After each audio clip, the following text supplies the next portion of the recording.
Program a Ford transponder chip key. Transponder chip keys are used as an added safety feature for most cars. Without the transponder key chip, some car models will not be able to run.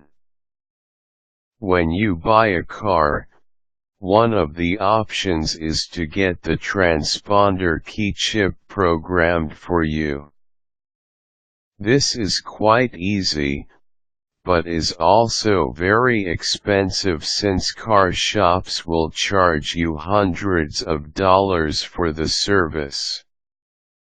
An alternative is to simply program the keys yourself.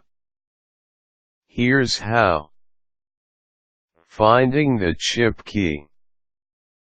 Start by looking for the right transponder key chips. These types of keys are sold as blanks, just like regular keys that can be used for duplicating your house keys. You can usually purchase these blank transponder key chips from the internet. Try checking out eBay for cheap chip keys. Or, you can also go to the local locksmith.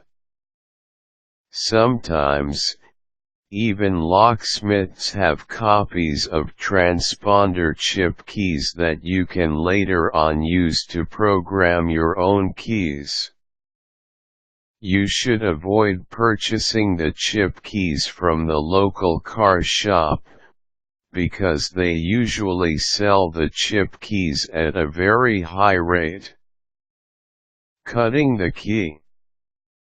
Now that you have the chip key, you need to duplicate the key itself. You can do this by simply taking the blank chip key to a local locksmith and giving him the older car keys. In just a couple of minutes, the locksmith should be able to cut the edges of the blank keys to match your older keys. The charges are usually much lower than when you get the keys cut in the local auto shop. Put original keys in ignition. After you have finished getting the physical key cut into shape, you need to start the programming procedure for the transponder in the chip key. You can do this by first taking your two programmed keys that come with the car. Insert the first key into the ignition of the car and run the ignition. Do not start the engine, however, since you will not be using the car for any other purpose than to program your new keys.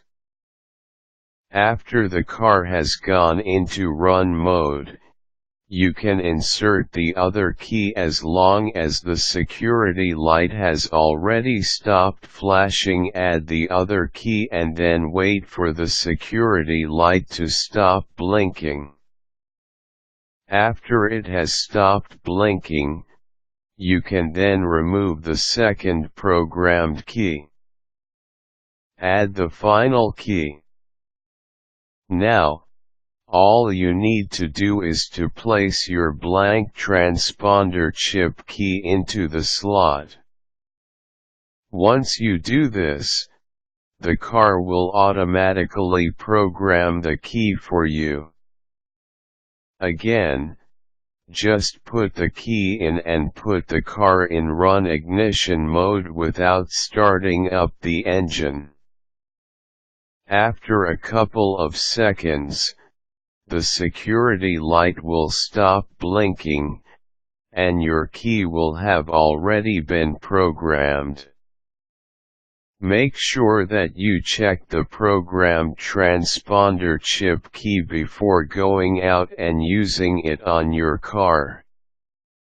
The last thing you want is to end up with a key that does not work when you are already far from home.